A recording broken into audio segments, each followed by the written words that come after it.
우리 함께 말씀 보도록 하겠습니다. 함께 보실 말씀 베드로후서 말씀입니다.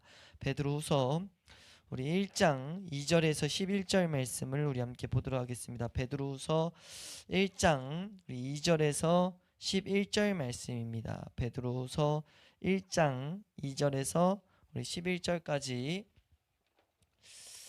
우리 한 목소리로 합독하도록 하겠습니다. 함께 읽습니다. 시작.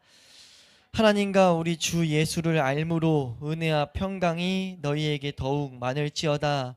그의 신기한 능력으로 생명과 경건에 속한 모든 것을 우리에게 주셨으니 이는 자기의 영광과 덕으로서 우리를 부르신 이를 알므로 말미암음이라.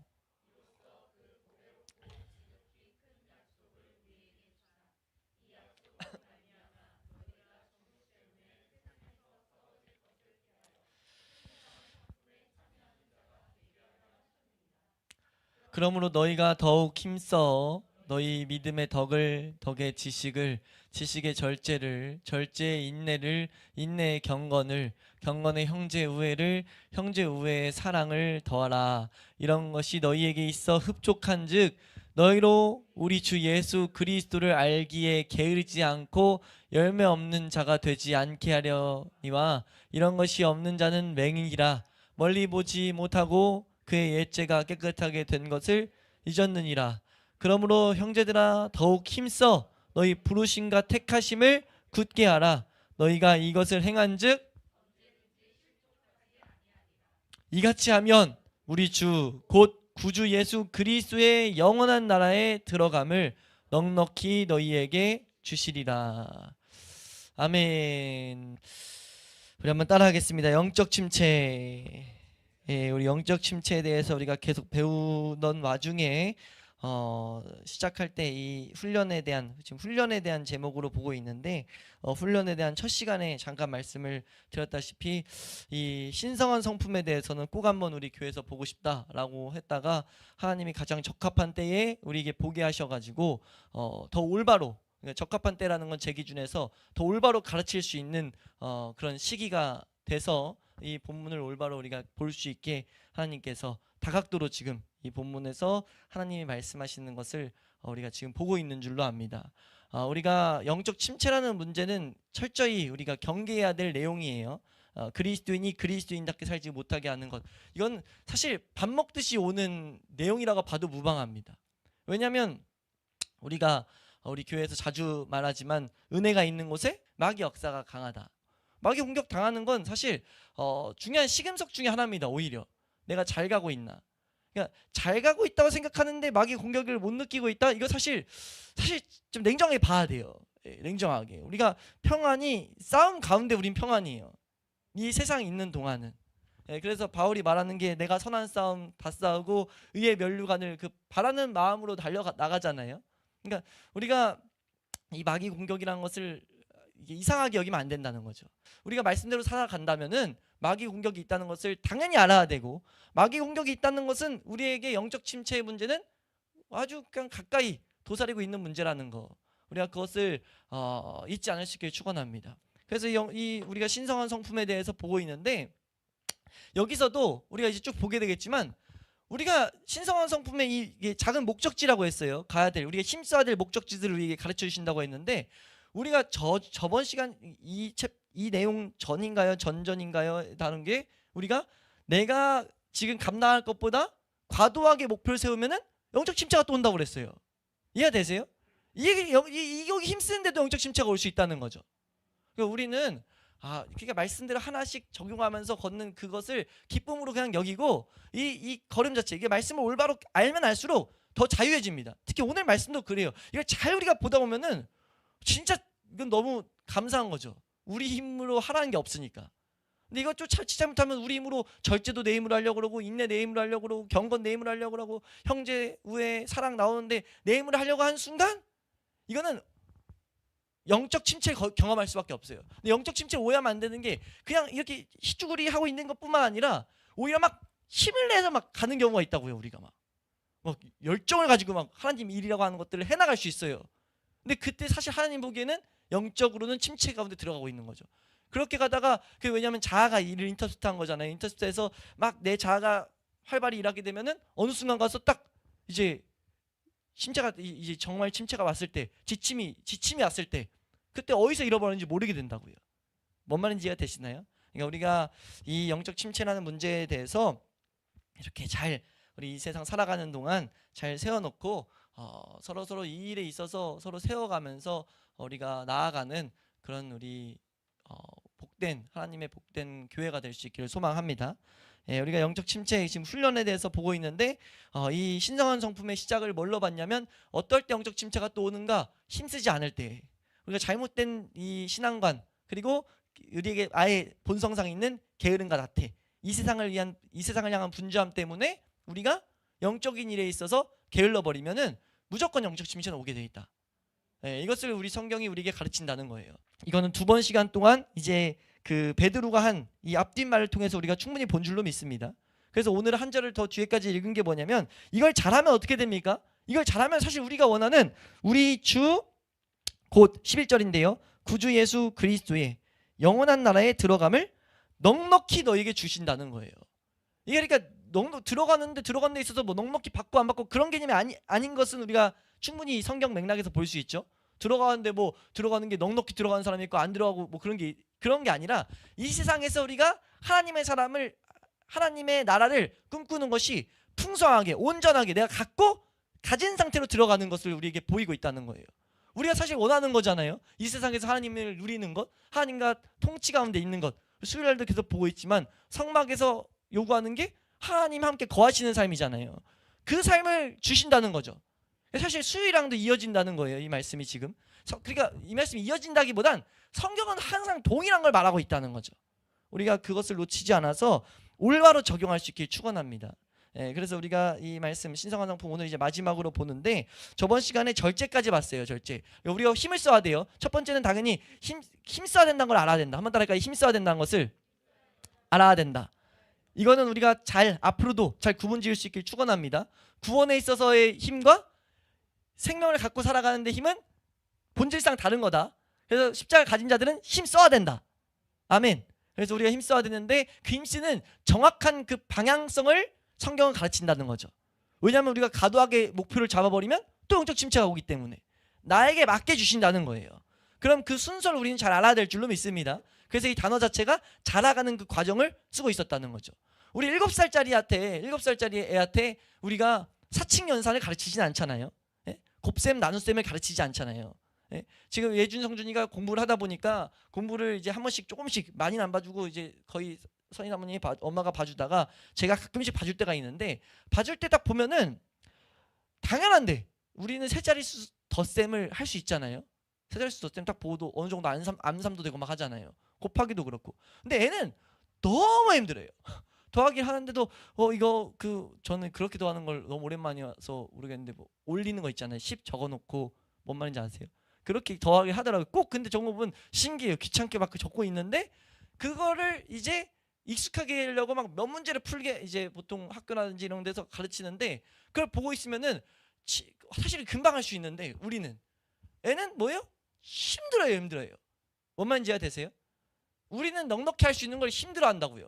그 힘들어하는 애한테 오케이 이 정도는 당연한 거니까 제 기준을 가지고 당연한 거니까 곱하기도 하고 나눠낸다고 하고 다 해! 라고 한다면은 얘는 그냥 나자빠져 버려요. 이해되세요? 이게 영적 침체가 오는 이유라는 거죠. 하나님은 우리에게 내가 못하는 걸 막 과도하게 다 하라고 하지 않는다는 거예요. 하나님이 이끄시는데 그 믿음이 자라게 하는데 그걸 우리는 모르게 되면은 내가 과도하게 욕심내 버릴 수 있다는 거죠. 그렇게 되면 우리가 안 된다는 것을 정확히 우리가 신앙생활에도 적용할 수 있기를 축원합니다. 그래서 우리가 힘을 써야 되는데 그 힘을 써야 되는 그 정확한 그 방향을 우리에게 가르치고 있다라는 것. 그 방향성에 대해서 우리가 그래서 지금 4가지까지 봤다라고 했는데 첫 번째가 뭐라고 말씀드렸어요? 예, 시작은 당연히 믿음이다. 우리 신성한 성품에 참여한 자들은 믿음에서 시작된다. 이건 우리에게 주는 메시지가 아주 중요한 메시지가 이 안에 들어있습니다. 시작하는 게 믿음이라는 것은 믿음은 어떻게 주어진다고요? 선물로 주어져요. 내가 어떤 노력으로 지어지는 게 아닙니다. 이게 대단히 중요해요. 자라가야 될 첫 번째가 선물이었어요. 그럼 여기서부터 이미 우리가 해야 될 게 없는 거예요. 이 선물이 자라게 우리가 가꾸는 것뿐이죠. 이해가 되세요? 이걸 우린 절대 놓치지 않아야 될 줄로 믿습니다. 가다가 지쳐요? 하나님의 이 자라감에서 지칩니까? 그럼 거기서 놓고 다시 처음부터 어디서 놓쳤는지 보면 되는 거예요. 아니면 첫 번째 믿음부터 보면 되는 거죠. 나에게 믿음을 그래서 그게 에베소서 우리가 주일날 보고 있는 말씀이잖아요. 우리 선택하셨다. 우리 예정하셨다. 예정과 선택을 가르치는 이유는 무엇이냐면은 하나님이 우리를 작정하셔서 하나님께로부터 모든 게 공급된다예요. 하나님이 우리를 거룩하고 흠이 없게 하신다예요. 그렇기 때문에 뭔가 가다가 지쳐요? 그렇다면 우리는 사실 그 믿음 가운데서 바라보면서 시작하는 거예요. 그럼 그 믿음에 바라볼 때 믿음과 사실 한 세트로 믿음과 한 세트입니다. 두 개씩이 한 세트예요. 믿음이 왔다면 뭘 말하냐면은 믿음에 뭘 하라고 말씀을 하고 있죠? 덕이라고 말하고 있다고요. 제가 이 말씀을 저번 주에 가르치고 이번 주도 준비하면서 보는데 좀 더 알게 됐어요. 이 덕에 대해서. 왜냐하면 덕을 실제 원어 같은 걸 찾아보니까 저번 주엔 착한 행실까지는 설명드렸어요. 그래서 이게 뭐가 하나님의 거고 뭐가 내 것인지 나뉘게 하는 거. 적용은 너무 이제 올바르게 성도님 우리 잘 들은 거예요. 근데 사실 정확하게 이걸 좀 더 분석하면요. 이 덕이 어디서 온다고 했냐면 3절에서 시작됐다고 그랬죠. 예수 그리스도 안에 있는 덕. 그것을 이게 사실 많이 안 쓰여요. 베드로 이 서신에서만 쓰이고 다른 군데 빌립보서에서만 쓰이는데 베드로전서 2장 9절에 이 덕이 어떻게 쓰여야 되는지를 좀 더 올바르게 보이고 있습니다. 우리가 적용할 수 있는 기준들을 주고 있어요. 2장 9절 말씀 보면요. 이 덕이 그렇게 착한 행실이라는 뜻으로 막 쓰이고 있지 않다는 거죠. 이 단어가 어떤 그런 선한 덕 이게 우리가 아는 덕이 아니라는 거예요. 한번 읽어보겠습니다. 2장 9절 시작.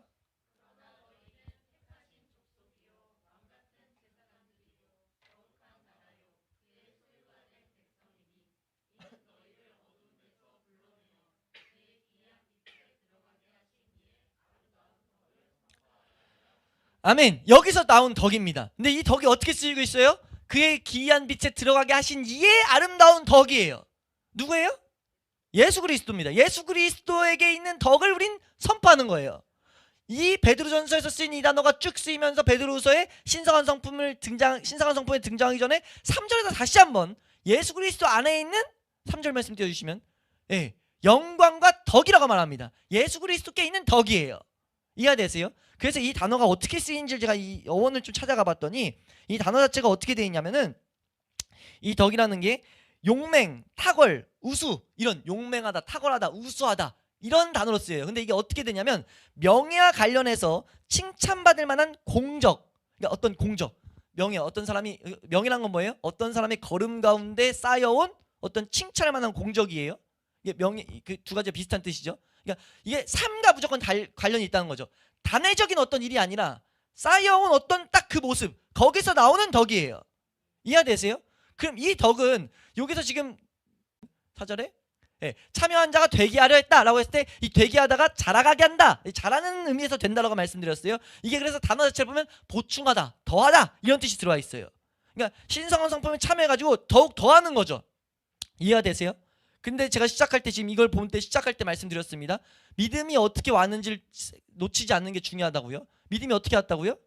선물로 주어졌어요. 그럼 그 뒤에 오는 것도 다 하나님께로부터 나오는 게 돼야 돼요. 그러니까 신성한 성품입니다. 신성한 성품 자체가 뭐예요? 하나님께로부터 계속 공급되는 거예요.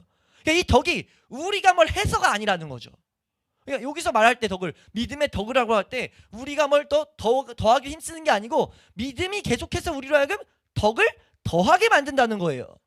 그럼 그 덕이 뭔데? 이 맥락상 이렇게 해석했을 때 그럼 덕이 도대체 어떻게 더하는 건데? 라고 했을 때 지금 성경은 어떻게 쓰고 있냐면 이 덕을 예수 그리스도 안에 있는 것을 너희가 가지고 선포하게 한다. 혹은 예수 그리스도의 영광의 덕에 그 영광과 덕에 참여하게 한다. 이런 식으로 계속 표현한다고요. 예수 그리스도께 있는 거라고 설명한단 말이에요.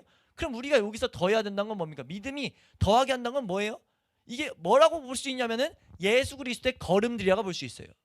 이런 맥락에서 우리가 이 말씀이 제가 이제 수협의 말씀을 우리가 다 전하고 나서 기도하면서 이 말씀이 너무 이렇게 적용돼 가지고 생각이 나 가지고 우리가 하나님이 진짜 동일한 맥락에서 말씀하는구나 라는 것을 더 확신했는데 우리가 수요일 날 어떤 말씀을 받냐면은 우리가 하나님의 성전 되기 위해서 반드시 필요한 게 무엇이냐? 아침 저녁으로 무엇을 해야 된다고요? 예수 그리스도에 대해서 묵상해야 된다고 말씀을 드렸어요. 그럼 우리가 그 원리를 그냥 그 실천적인 교훈을 줬기 때문에 실제 해야 돼. 우리 순종할 때 우리는 하나님의 그 거하는 모습으로 성전으로 지어져 간다는 것을 우리는 경험해야 될 줄로 믿습니다. 근데 그게 왜 그렇게 되나? 라고 봤더니 그게 지금 우리에게 덕이 쌓인다는 거예요. 덕이 더해진다는 거죠. 그러니까 믿음이, 우리에게 주어진 믿음은요, 우리가 뭐 할 수 있게 되냐면 예수님을 제대로 볼 수 있게 만들었어요. 예수님이 우리를 위해서 하신 일들을 믿을 수 있게 만들었다고요. 그걸 우린 계속 묵상하는 거죠. 묵상하는 거, 묵상하고 아침 저녁으로 묵상하고 예수님 하신 일들을 우리가 계속해서 바라보는 것, 그게 뭐 하는 겁니까? 그게 덕을 더하는 거예요. 그게 덕을 더하는 거라고요. 우리가 덕을 어떻게 더해야 됩니까? 어떻게 우리가 실제해야 돼요? 아침 저녁으로 성경에서 말하는 대로 예수 그리스도가 하신 일들, 탄생부터 우리가 걸으셨던 것들, 예수님이 그렇게 행하셨던 모든 일들을 우리가 바라보는 거예요. 이해되세요? 그걸 올바로 바라볼 때 그때 우리가 어떻게 되느냐, 우리의 삶에 그 예수 그리스도의 걸음들을 볼 때 우리 이 믿음이 그 덕을 더해질 때 우리에게 가져다 오는 덕이 뭘 가져다 줘요? 지식을 가져다 준다고요. 왜 지식이 필요해지냐? 기본적으로 예수님을 계속 바라본다면, 올바른 믿음을 가지고 이 덕이 쌓인다면은 뭐가 될 수밖에 없냐면 하나님의 것과 내 것이 계속 나뉠 수밖에 없죠. 예수님이 이 내 것을 주기도록 오셨는데 난 계속 내 것을 원하거든요. 근데 예수님을 계속 묵상해요. 덕이 계속 더해지다 보니까 예수님의 은혜는 알고 감사하긴 한데 나는 하기 싫어해. 나는 하나님 뜻대로 살기 싫어해. 이런 것들이 보이다 보니까 뭐 하게 됩니까? 하나님, 그럼 어떻게 하는데요? 이 상황 가운데 내가 여기 일터에선, 내가 이 가정에선 내가 어떻게 해야 되는데요? 이 지식을 구할 수밖에 없게 된다는 거죠. 내가 지식을 구해야지 해서 구하는, 내가 지식을 얻는 것이 아니라 이 지식도 덕이 만들어내는 것을 우리가 알아야 돼요. 내가 신앙생활에서 지금 내가 뭘 하라고 하는 게 없습니다. 지금 이 주신 믿음이 우리를 어떻게 끌고 가는지 다만 봐야 되는 거죠. 근데 마귀는 뭐 하게 하는 거예요? 이 길에서 계속 이탈하게 만드는 거예요. 이게 나에게 은혜를 가져다 주는 걸 기다리기가 싫어하는 거예요. 왜 또 싫어하게 하는 것 중에, 우리가 같이 한 번씩 교제 가운데도 말하고 하는 게, 마귀가 올바로 걸으면 뭐예요? 올바로 걸으면, 올바로 말씀대로 걸어, 은혜가 있는 곳에, 올바로 걷는다는 건 은혜가 있는 거니까 은혜가 있는 곳에 마귀 역사 강해요. 마귀 역사는요, 우리에게 게으름을 줄 수도 있고, 우리가 이 힘쓰지 못하는 것 중에 우리의 본성상 게으름이라고 말씀드렸어요. 게으름이 올 수도 있고, 이 세상에 여러 가지 유혹도 있고, 내 안에 정욕도 있고, 이 세상에 수많은 것들이 있다고요. 그게 마귀가 날뛴다고요. 올바로 갈 때마다 날뛰어요. 그러니까 지쳐요. 그리고 또 우리가 저번 주 수요일인가 금요일날 말씀드렸죠. 올바른 말씀 안에 있으면 요단강을 건너는 것 같다고. 감정이 힘을 합쳐요. 그러니까 마귀가 여러 가지를 방해를 주기 때문에, 그것 때문에 가는 데 있어서도 지친다는 거예요. 근데 우리가 그 가운데서도 털을 굳게 하고 이 말씀만이 우리를 끌고 간다는 것, 말씀이 우리를 살찌운다는 것을, 그 진리를 딱 붙들고 서 있으면요, 그 말씀이 우리를 조금씩 자라게 한다는 거예요. 그 자람이 있어야 우리는 비로소 진정한 이 하늘나라에 들어감을 넉넉히 소유할 수 있어요. 그렇지 않으면 그냥 휘청휘청 걸 뿐이죠. 어떤 한 가지를 가지고 한 가지로 마냥 우리가 요즘 계속 보게 되는, 유튜브 같은 데서 보게 되는, 뭐 내적 치유를 통해서 집을 쌓았어요. 신앙을 쌓았어요. 귀신 축사를 통해서 뭐 이렇게 신앙을 쌓았어요. 어떤 체험을 통해서, 이게 체험이 이런 말씀 체험이 아니라 기도 체험들을 통해 가지고 뭘 쌓았어요. 그러면요, 그거 없으면 안 되는 거예요. 근데 가다 보면 그거 안엔 예수님이 없어요. 내가 예수님을 안 붙잡아도 그건 계속 할 수 있거든요. 뭔 말인지 우린 이거 자세히 안 설명해도 이런 모습이 어떤 모습인지 알 줄로 믿습니다. 근데 그렇게 되면 결국은 하나님의 나라에 대한 소망이 구체적으로 되는 것이 아니라는 거죠. 계속 다른 데서, 예수 그리스도 안에서 답을 찾는 게 아니라 다른 데서 우리 신앙생활은 답을 찾을 수밖에 없게 된다는 거예요. 말 엄청 빨랐던 것 같아.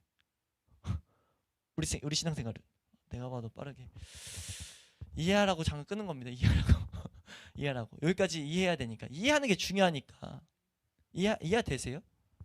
진짜 그러니까 우리가 신앙생활을 진짜 정확히 할 수 있죠. 정확히 더디더라도 정확히 할 수 있어요. 우리가 이런 한 챕터 끝에 분명히 말씀이 우리를 자라게 하는 것을 우리가 함께 경험하는 공동체 될 수 있기를 소망합니다. 우리가 지금 지식까지 왔어요. 지식까지 절대 내가 하는 것이 껴들면 안 된다는 거죠. 실제가 돼야 돼요. 그럼 그 지식을 우리가 제대로 구하고, 지식을 구할 때 반드시 야고보서 1장 5절은 성취됩니다. 이건 성취될 수밖에 없어요. 왜요? 하나님 말씀이니까. 단지 이렇게 안 구해서 이걸 못 받는 거예요. 왜냐하면 믿음으로 안 구하기 때문에, 믿음에서 시작된 게 아니기 때문에, 그냥 내가 내 힘으로 구하기 때문에 안 오는 거예요. 근데 만약 내가 믿음에서 시작돼서 믿음 가운데 그 예수 그리스도의 모습을 묵상하는 가운데 예수 그리스도가 계속 보이고 있었는데 내 삶이 계속 하나님의 것과 내 것이 나눠지고 있어서 그 가운데 그 괴로움 때문에, 이 영적인 괴로움 때문에 하나님 나 그럼 어떻게 하라고요? 도와주세요. 어떻게 하라고요? 이렇게 구할 땐 반드시 뭐 한다는 거예요? 지혜 주신다는 거죠. 그 지혜가 우리에게 있어지기를 더욱더 쌓일 수 있기를 축원합니다. 그리고 그 지혜가 쌓일 때 뭐 하는 거예요? 저번 주 절제에 대한 가이드라인을 어떻게 드렸냐면 절제는 두 가지 조건이 필요하다. 한 가지는 뭐였어요? 절제는 절제란 단어 자체를 네이버에 쳐보니까 이렇게 나와요. 정도에 넘지 않도록 내가 정도에서 넘지 않도록 알맞게 조절하면서 제한하는 거. 이게 사실 절제라는 단어인데 여기서 말하는 절제는 사실 자기 통제거든요. 우리 성경적으로 따지면 우리 자기 절제, 그러니까 성령의 열매 중에 하나인 절제 이거란 말이에요. 근데 이 절제를 우리가 그냥 기본적으로 갖게 되는 것, 절제를 계속해서 갖게 되는 두 가지를 말씀드린 게 제한, 한번 따라할까요? 제한을 받아들이는 태도. 두 번째는 무엇이냐면 한번 따라할까요? 내가 알고 있는 지식이 전부가 아니라는 그것을 인정하는 것. 그러니까 내가 나의 지식에는 한계가 있다는 것을 인정하는 태도에서 나와요. 근데 이건요, 내가 아무리 각오해도 되는 영역이 아닙니다.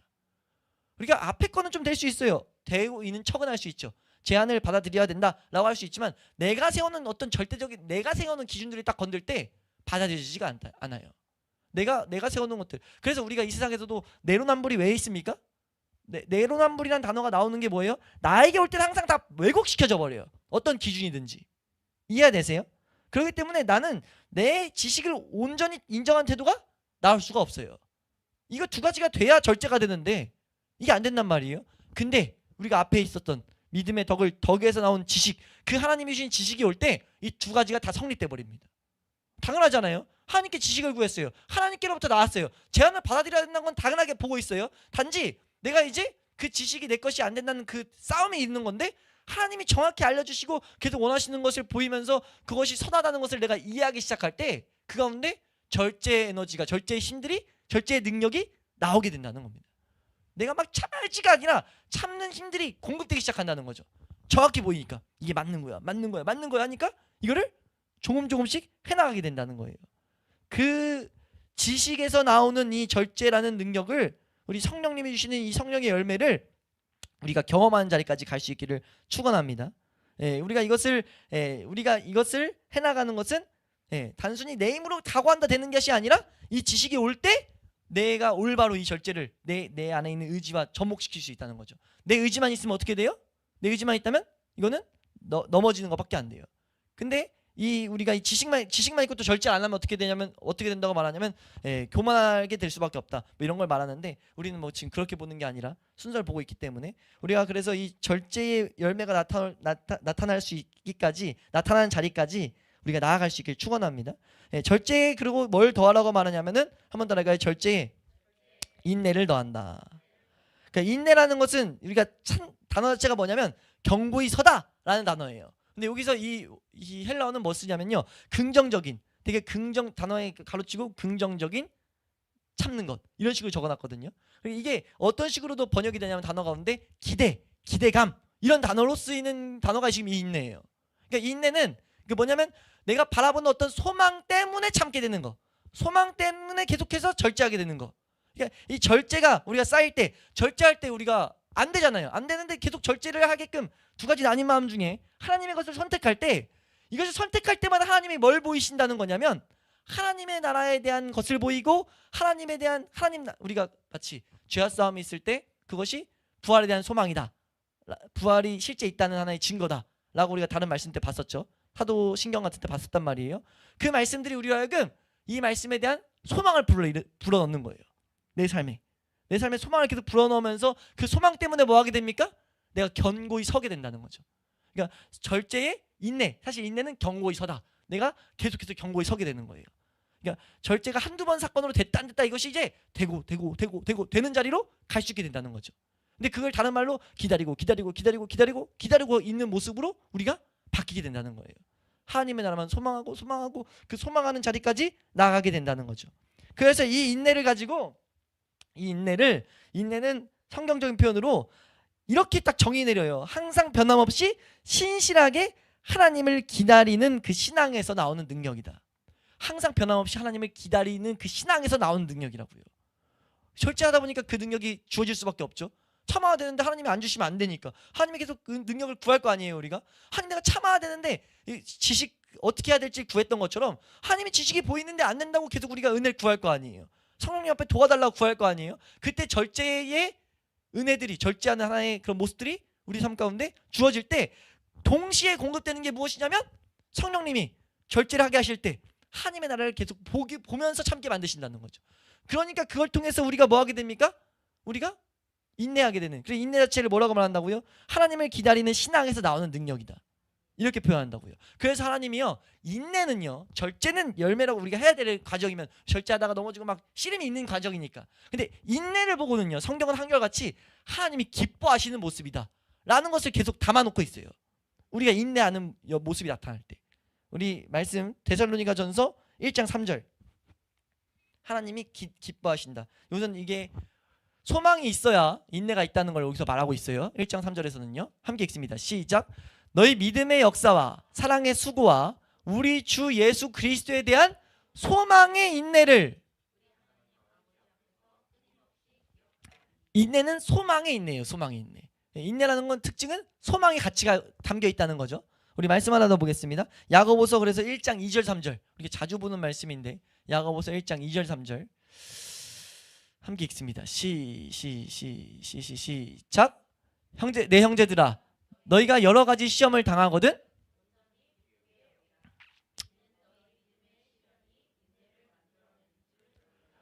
왜 기뻐했어요? 인내를 만들어내니까.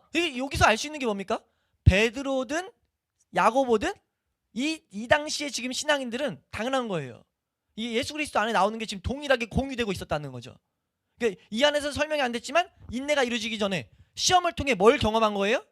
시험, 여러 가지 힘든 일이 당할 때 그 가운데 믿음이 사용됐고, 믿음은 예수 그리스도만 바라보게 했고, 예수 그리스도를 바라볼 때 어떻게 사는 것이 하나님의 사람인지 지식을 계속 갖게 했다는 거예요. 그 지식 가운데 절제하는 목적까지는 당연했다는 거죠. 그러니까 그 여러 가지 시험을 만나거든 우리가 뭐 하게 돼요? 인내를 나오는 건 믿음의 사람이면 당연한 거야. 믿음의 시련을 받으면, 믿음의 시련을 말하죠. 믿음대로 시련을 받으면 인내까지 가는 건 당연한 거야. 근데 그 인내가 우리는 기쁨인 거지. 왜? 인내를 가지면 4절 말씀에 너희가 온전하게 되니까. 예? 인내를 온전히 이뤄라. 이는 너희를 온전하고 구비하고 조금도 부족함이 없게 만든다 라고 우리에게 가르치고 있다는 거예요. 이해되세요? 성경은 항상 동일한 길을 우리에게 설명하고 있었다는 거죠.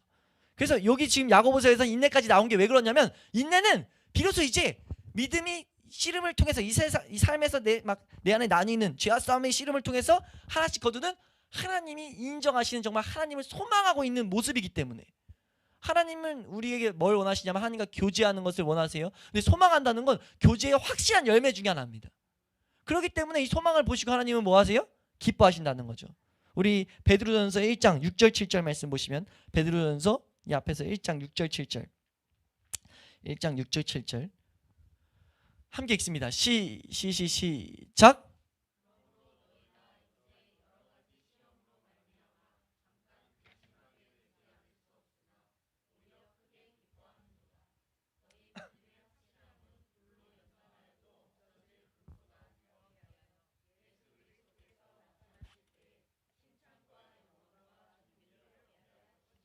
네, 분명한 게 우리에게 이런 은혜를 가져다 줄 거다 하면서 우리 2장 20절 베드로전서 2장 20절 2장 20절 함께 읽습니다. 시작.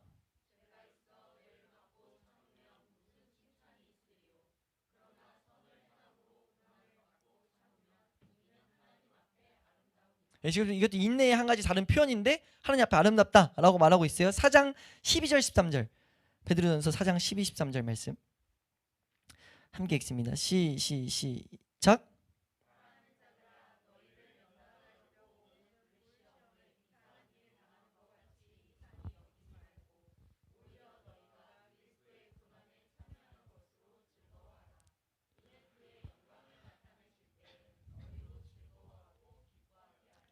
지금 이게 우리에게 가르쳐 주는 건 하나님이 이런 기쁨을 계속 공급하신다는 거, 하나님이 우리를 보시고 긍정적으로 기뻐하시고 좋게 보시는 모습이라는 것을 우리는 이 가운데 제대로 깨달아야 될 줄로 믿습니다. 하나님이 기뻐하시는 모습이 무엇이냐? 하나님의 은혜를 제대로 바라보고 있는 우리의 시선이, 그런 시선을 하나님은 기뻐하신다는 거예요. 그러니까 이거는 인내는 왜 이것이 우리에게 유익인 거냐면 온전히 가야 될 본향을 안다는 뜻이고, 그만큼 지금 예수 그리스도의 사랑에 하나님의 은혜에 매여 있는 모습이 인내이기 때문이에요.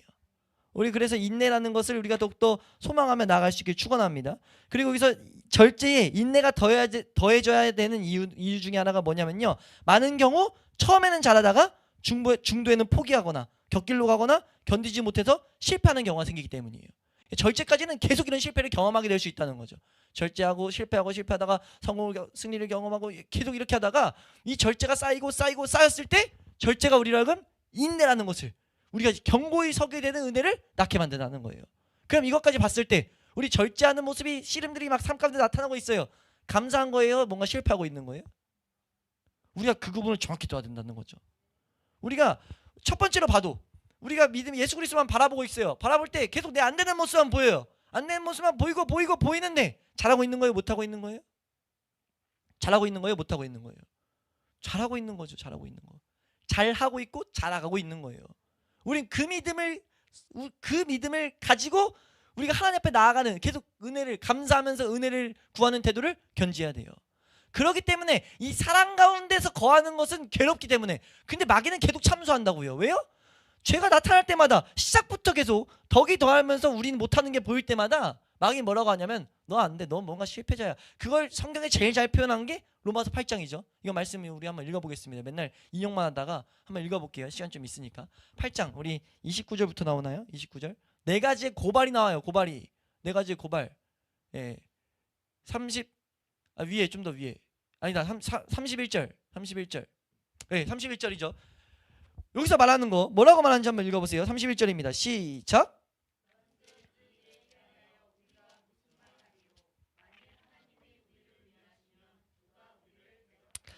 이 일이 지금 뭡니까? 의롭다 하시고 의롭다 하신 그들을 또 영화롭게 하는 그 일이에요. 30절. 미리 정하신 그들을 또한 부르시고 부르신 그들을 또한 의롭다 하시고 의롭다 하신 그들을 또한 영화롭게 한다. 뭔가 자라가고 있죠. 자라가는 그 길에 들어왔을 때 우리는 알아야 되는 게 뭐냐면요, 마귀가 어떻게 해요? 시작부터 이래요. 뭐라고 하냐면 하나님이 우리를 위하시는데 우리를 대적한다는 거죠. 어떤 생각이 오냐? 죄가 계속 보이니까 와, 이 수많은 어려움, 공격들, 이게 막 공격하는데 내가 이걸 어떻게 이기는가? 내가 이걸 도대체 어떻게 감당하는가? 하는데 이걸 가지고 지금 말씀 좀 띄워놔 주세요. 31절 말씀에 말하는 게 지금 뭐냐면 대적하고 있다는 거예요. 지금 이 31절은요, 누군가 계속 대적하고 있다는 거죠. 누가요? 마귀가. 여러 가지 상황을 통해 가지고 요즘 이런 우리 요즘 표현으로 이런 표현이 있어요. 억가 들어보셨어요? 억지로 깐다. 억지로 막 까내린다. 억지로 공격한다. 막 이런 것들 이해되세요? 이 억지로 막 하는데 내 상황이 나를 진짜 나를 짜증나게밖에 못 만드네. 상황이 나를 힘들게밖에 못 만드네. 라는 생각을 덮게 해가지고 내 실패를 넘어짐을 정당화시키려고 해요. 그러니까 죄가 드러날 때 우리 믿음의 사람들이 걸어가는데 하나님의 것들이 보이니까 당연히 죄된 것들이 보인단 말이에요. 근데 이걸 보이는데 우리는 어떻게 시선을 가져야 돼요? 아, 내가 은혜로 보이게 하셨다. 보이게 하셨고 은혜로 왔으니까 내가 더욱더 이제 하나님한테 지식을 구해야 되겠다. 어떻게 내가 이제 하나님의 사람들로 살 수 있을까? 은혜를 구해서 자라가야 된다 라고 여기면 되는데, 은혜가 필요한 존재임을 알면 되는데, 사실 우리 죄성이 뭐라고요? 이건 우리 죄성부터 정확히 직시해야 되는데, 죄성엔 죄의 특징 중에 뭐가 있어요? 무조건 자기를 변호하려고 그래요. 죄 자신을 변호하려고 그런다고요. 죄 자신을 타협시키려고 그래요. 죄 자신을 은닉시키려고 해요. 덮어버리려고 한다고요. 죄가 딱 들춰놨어요. 덮어버리려고 마귀는 합리화시키게 합니다. 그 합리화 중에 하나가 뭐예요? 넌 어쩔 수 없는 환경이야. 이 생각이 들어온다니까요. 대적한다고요. 너 이거 어쩔 수 없는 거야. 이게 지금 하나님을 우리를 대적한다는 거예요. 지금 이게 이 표현이. 그거에 속지 않길 축원합니다. 누구도 대적할 수 없어요. 왜요? 하나님이 우리를 위하고 있기 때문에. 우리가 하나님의 동참 가운데 들어갔어요. 믿음으로 사용하는 덕을 계속 구하고 있어요. 그건 하나님이 우리를 위하시는 증거인데 그게 왔으면 대적할 수 없어요. 어떤 것도 우리를 공격할 수 없습니다. 단지 제대로 가고 있다는 증거라고 우리는 알아야 된다는 거죠. 마귀는 근데 그거를 가지고 뭐 한다는 거예요? 너 제대로 못 가고 있잖아 라는 은은한 마음을 갖게 만들어요. 그래서 두 번째 정확히 다시 한번 정의 내리죠. 두 번째 질문이 나옵니다. 33절인가요? 33절입니다. 시작.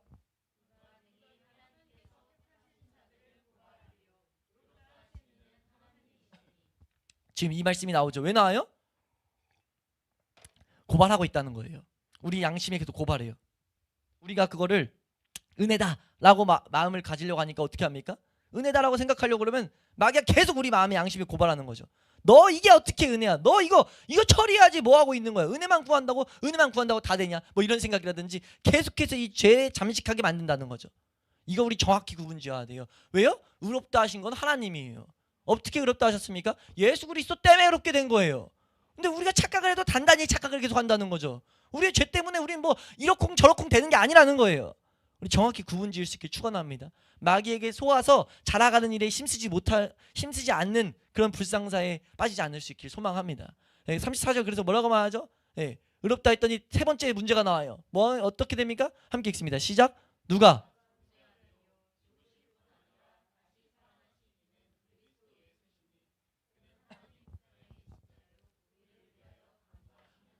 아멘. 이걸 사실 하다 보면은 죄 가운데도 있지만 사실 이건 절제랑 더 맞을 수 있어요. 절제 해나갈 때 계속 하다가 넘어지고 하는데 그럼 마귀가 어떻게 합니까?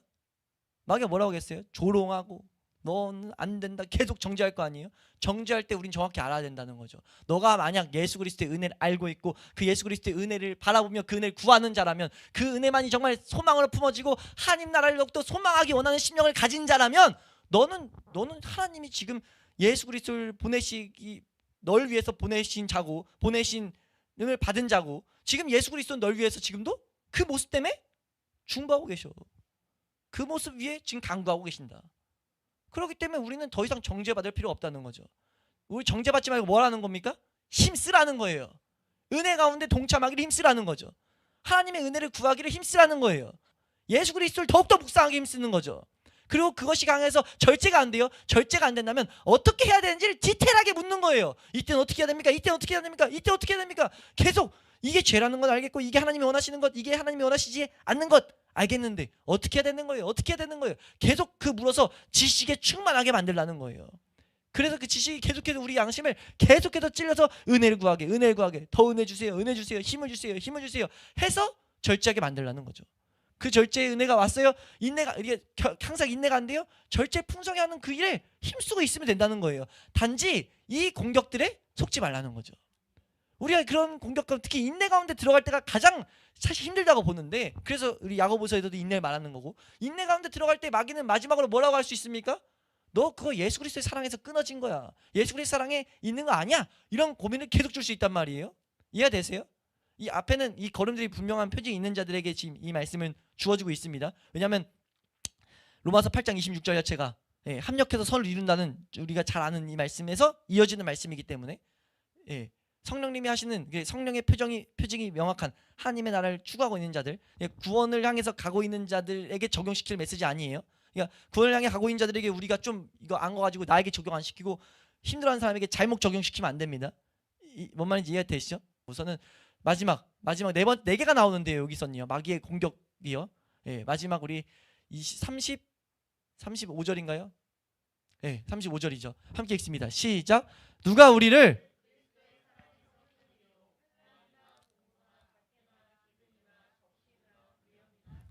뭐가 우리를 그리스도의 사랑에서 끊을 수 있겠냐? 전혀 끊을 수 없다. 그래서 쭉 말하죠. 기쁨이나 높음이나 천사 어떤 권세도 그리스도의 사랑에서 끊을 수 없어.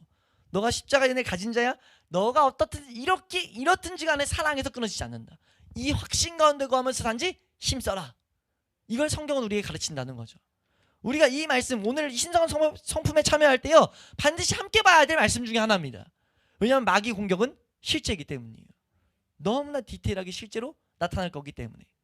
그럼 우리가 이제 오늘 뒷 말씀은요 사실 한 번에 가야 할 곳만 어떻게 계속 우리를 이 신성한 성품이 낳게 되는지를 그 방향성만 또 잃지 않으면 되는데 인내가 왔을 때 드디어 우리에게 복된 것들이 펼쳐지는데 인내가 오게 되면 그때 뭐가 오냐면요 한번 따라할까요? 인내의 경건을.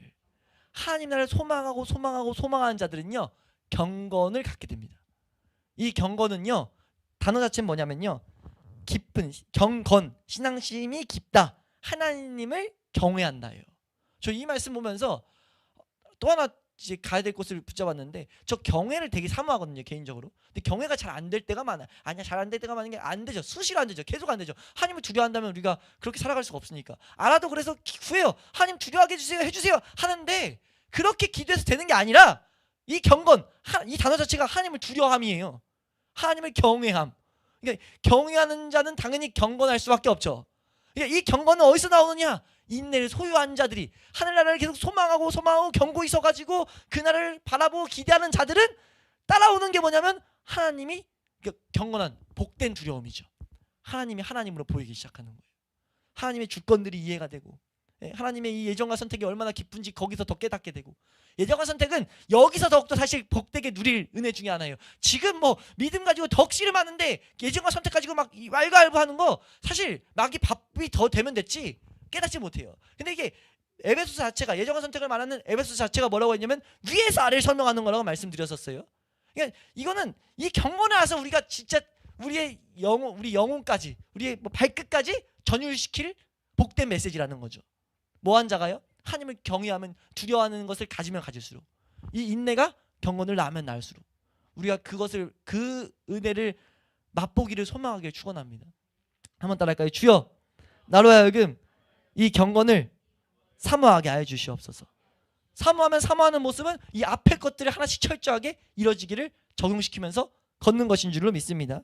그래서 우리가 이 참된 경건 이것이 우리 삶 가운데 나타날 때 그럼 무엇이 오느냐? 이 경외함이 삶으로 나타나는 것이 뭐냐면 형제우애예요. 형제우애. 그러니까 이 신성한 성품이 딱 두 가지로 계속 이어집니다. 하나님과 내 관계, 그리고 나와 사람들 관계. 그러니까 믿음은 뭡니까? 믿음이란 건 하나님과 우리 관계예요.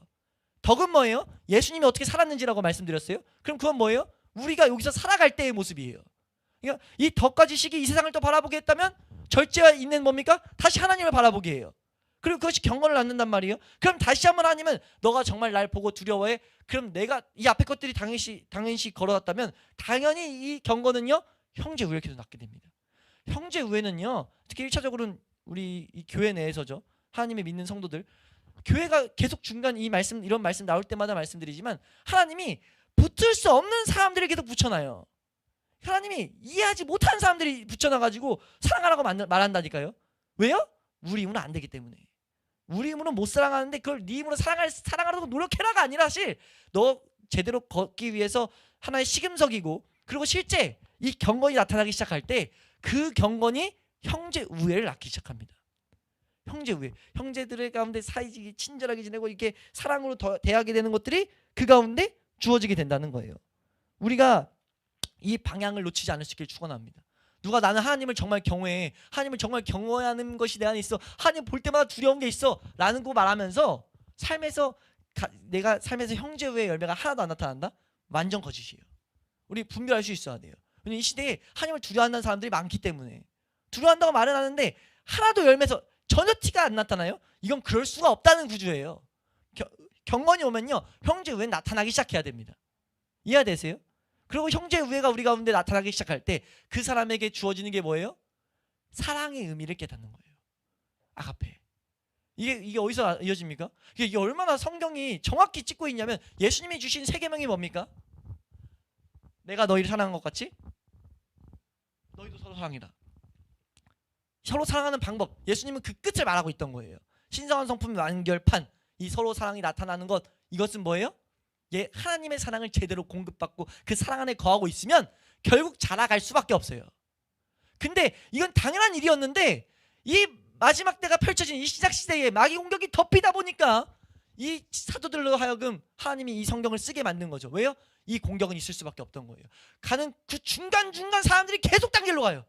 은혜 주셨으면 하나님만 시선을 두고 하나님과의 교제만을 바라보면서 예수 그리스도만을 알아가는 그 지식, 예수 그리스도 알아가는 지식을 더욱더 사모함으로 힘을 쏟고 알아가는 지식에만 시선을 두고 살아갔어야 되는데, 아니 그게 아니라 자꾸 딴 걸 가지고 뭐 하려고 한다던가, 영지주의 나와가지고 명적인 일을 뭐 해야 된다고 예수 그리스도의 보혈을 뭐 뿌려야 된다고 한다던가 우리가 뭐 귀신을 많이 쫓아내야 된다고 한다던가 뭐 이적을 많이 베풀어야 된다, 뭐 별의별 걸 막 갑자기 열심을 갖고 막 해요. 아니 예수 그리스도 알아가는 열심은 다 뺏겨버려요. 그럼 자라갈 수가 없기 때문에 이 사도들로 하여금 이것들을 세밀하게 하나님이 우리에게 가르치셨다는 것을 우리는 온전히 바라봐야 될 줄로 믿습니다. 신성한 성품에 참여해 있으면 사랑까지 나아갈 수밖에 없다는 거예요. 이 사랑이 더해지면 그래서 말씀이 어떻게 귀결됩니까? 8절 말씀에 이런 것이 너희에게 있으면은, 이런 것, 뭐 너희가 더 지식이 있으면, 절제가 있으면, 인내가 있으면, 경건이 있으면, 형제가 있으면, 사랑을 이 자라가는 것을 하나씩 있으면, 흡족하게 있으면 너희가 뭐 하게 돼요? 예수 그리스도 알기를 게으르지 않게 한다는 거예요. 왜요? 예수 그리스도 알게 한 지식이 이렇게 나았다는 것을 경험했으니까. 예수 그리스도를, 이 믿음이 계속 예수 그리스도를 바라보게 했고, 그 덕, 예수 그리스도 안에 있는 덕을 가졌더니 그 덕으로부터 파생되는 것들이 뭐예요? 지식이 오고 절제가 오고 인내가 오고 이 하나씩 온 걸 알기 때문에 나는 계속 이 은혜 안에 거하고 싶어. 나는 계속 하나님이 주시는 이 하나님을 두려워하는, 하나님을 두려워함에서 나오는, 난 이 사람들을 사랑하지 못하는데 사랑하는 그 가운데 하나님의 사랑이 공급되는 막 보는 거예요. 주기도문에 나오잖아요. 내가 나에게 죄진 자를 사하여 준 것 같이 나의 죄를 용서해 주세요. 이 말뜻 안에 들어있는 게 하나님 사랑 안에 거의 있다는 하나의 원리거든요. 하나님 사랑 안에 있는 건 원리를 내 눈앞에 보다 보니까 당연히 예수 그리스도 알아가는 것이 삶에 계속 기쁨이 되는 거죠. 한 번만 흡족하게 경험했다면, 한 번만 이 신성한 성품을 제대로 맛봤다면, 끝까지 이 과정을 따라서 이탈하지 않고 맛봤다면은 우리는 예수 그리스도 알아가는데 게으르지 않은 자가 될 수 있다는 거예요. 근데 뭐예요? 문제가 뭐예요? 이런 건 없는 자는 맹인이에요. 맹인. 제대로 안 보고 자기 마음대로 걷고 있는 거죠. 그러니까 그렇게 걸으면 뭡니까? 멀리 보지 못하고 예수 그리스도 안에서 떠나갈 수밖에 없습니다. 맹인이 인도하면 어떻게 돼요? 다 같이 넘어지는 거예요. 예수님 말씀하셨죠. 맹인이 맹인을 인도하면 다 같이 넘어진다고요? 제대로 갈 수가 없어요. 그러니까 우리가 이걸 제대로 알아야 될 필요가 있다는 것을 우리가 제대로 붙들 수 있길 축원합니다. 그래서 우리가 이걸 딱 구절로서 이 원리를 설명하고 나서 이 베드로 사도는 이 문맥을 어떻게 마치냐면, 그러므로 형제들아, 다시 한번 말하죠. 문장을 마친 거예요. 9절까지로 설명 끝나고 그러므로 형제들아 라고 말하면서 뭐라고 해요? 너희가 더욱 힘써야 된다. 위에서 말했던 거, 훈련에 너희가 전념해야 된다. 더욱 힘써서 뭐 해야 되는 거예요? 부르심과 택하심을 굳게 해라. 굳게 쓰라. 이거 하면 뭐 한다는 거예요? 실족하지 않는다는 거예요. 반대로 말하면 뭡니까? 이거 안 하면 계속 실족할 거야. 가다 실족하고 걷다 실족하고. 이 순서 모르고 신성한 성품에 참여하는 이 길에서 엇나가 있으면, 맹인 상태로 있으면은 너 절제하고 있었다고 보였는데 어느 순간 실족해 있고, 너 경건의 모습 낳고 있다 생각했는데 어느 순간 실족해 있고, 내가 예수 그리스도의 사랑을 받고 사랑을 나타내고 있다고 생각했는데 또 실족해 있고, 그러고 있다는 거예요. 우리는 그렇게 하면 안 된다는 거죠. 우리가 부르신 그 부르심과 택하심을 굳게 하는 방법을 하나님은 우리에게 가르치고 계심을 우리가 온전히 마음에 새길 수 있길 축원합니다.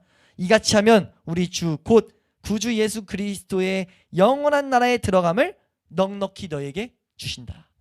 우리가 이것을 소망하고 온전히 바라보고 우리가 온전히 붙듦으로써 우리가 이 은혜들을 삶 가운데 경험함으로 아는 지식을 우리가 가질 수 있길 축원합니다. 한번 더 할까요? 주여, 나로 하여금 예수 그리스도를 아는 지식에서 자라가게 하여 주시옵소서.